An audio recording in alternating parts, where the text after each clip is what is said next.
Olá, bem-vindos a mais uma conversa aqui no Foco Econômico. Dessa vez, eu, Thiago Ângeles, recebo Miriam Basti para um papo sobre política monetária nos Estados Unidos e no Brasil. A gente vai começar pelos Estados Unidos, porque no começo do ano havia uma expectativa de juros estáveis por um bom tempo. Esse processo começa até um pouco antes, ainda no fim de dezembro, quando o Fed sugere que ia adotar uma postura de espera, justamente pelo receio do efeito que a política econômica do governo eleito na época iria produzir sobre o cenário de atividade e inflação. Algumas casas importantes, consultores, chegaram a discutir até mesmo aumento de juros nos Estados Unidos. Se não nesse ano, talvez no começo de 2026. Passou algum tempo, as tarifas entraram em vigor, pouco sinal de um efeito permanente sobre a inflação e o Fed começou a cortar juros. É uma super mudança em pouco tempo e nós esperamos ainda mais cortes até o final deste e do próximo ano, quando a taxa de juros na nossa conta deve chegar a mais ou menos 3%, né, Miriam? É importante dizer, né, Thiago, que sob a ótica de hoje, se tem um viés para essa taxa de juros, né, desses 3%, é que a gente chegue mais rápido até esse patamar. E a pergunta mais justa que a gente ouve muito é por que tanta mudança em tão pouco tempo? E aqui a gente tem vários fatores, né?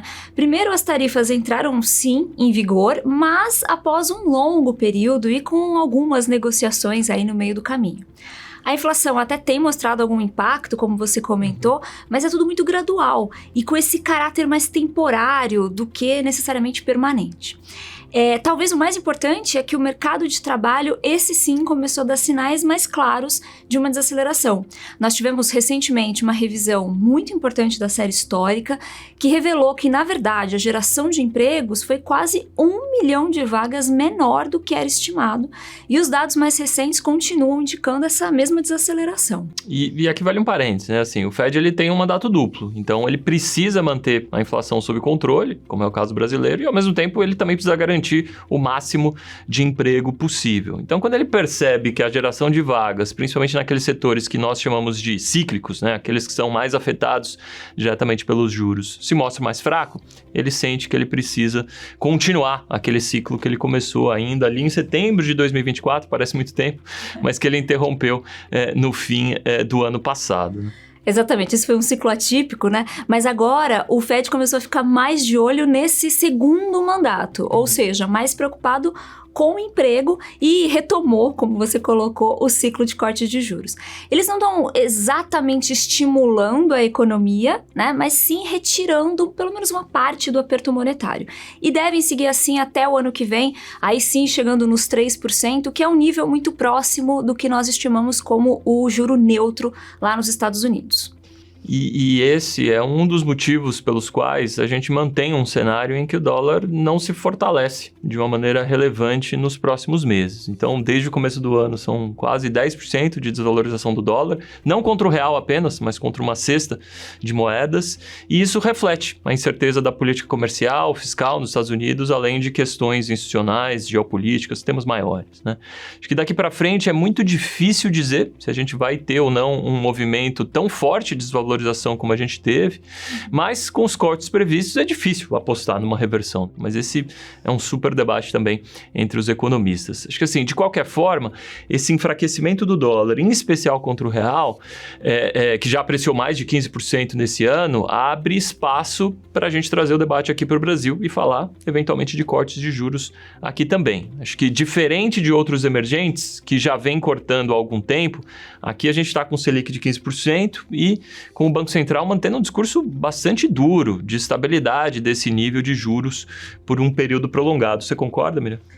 Olha, na verdade, Thiago, o Banco Central ele tem repetido, né, que ainda tem que avaliar se manter esse nível atual, os 15%, será suficiente para trazer a inflação de volta à meta, né? Ele ainda está em avaliação. É isso mesmo. E assim, por isso o nosso cenário principal é de estabilidade de juros até o final do ano.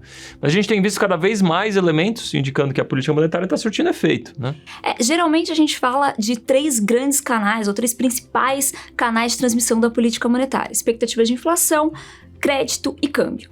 O câmbio, a gente acabou de comentar, está se valorizando bastante no ano, muito pelo pelo dólar, né?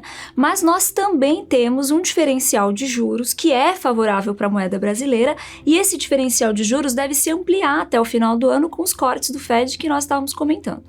No caso do crédito, o repasse de juros para o tomador final está acontecendo e nós vemos algum sinal de moderação nas concessões do novo crédito. E aí, pensando na tua lógica aqui, faltam as expectativas, né? Exato. Que apesar de elas estarem cedendo nesses horizontes mais curtinhos, elas não estão ainda mostrando uma redução importante para o médio e para o longo prazo. Para 2027, por exemplo, a mediana do Focus está em 3,90, quando a média é 3%. Ou seja, ainda bem distante, né, do que é o mandato do Banco Central.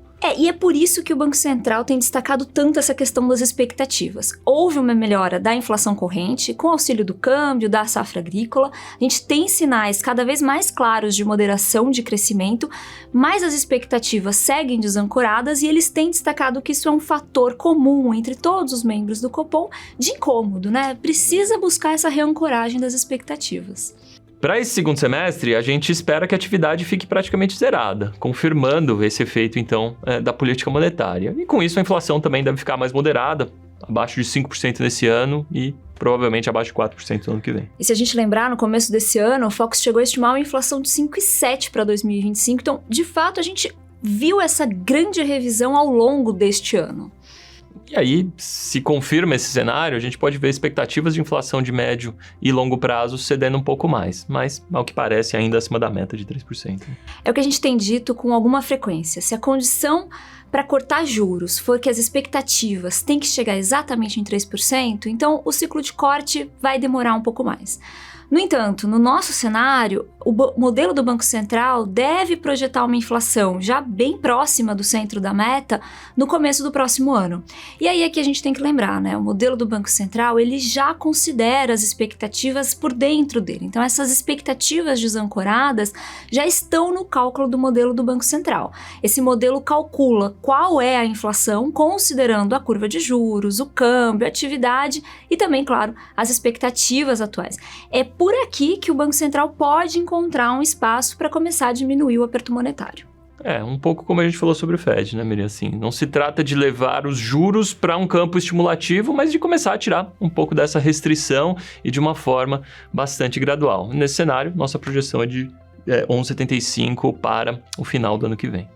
E ainda há um longo caminho, né, até o final de 2026, mas com a política monetária funcionando, a gente acredita que sim, o Banco Central vai ter esse espaço para diminuir o aperto de juros ao longo do próximo ano. Sim. Esse debate vai longe, acho que tem uma convicção muito maior, né, Miriam, de que a política monetária está funcionando, eu sinto isso conversando com os nossos clientes, mas com certeza acho que deve ser foco ainda de outros vídeos aqui no Foco Econômico, tá? A gente vai ficando por aqui, então inscreva-se no nosso canal, ative as notificações para se manter atualizado aqui com as análises mais recentes da nossa equipe. Obrigado por assistir e até a próxima.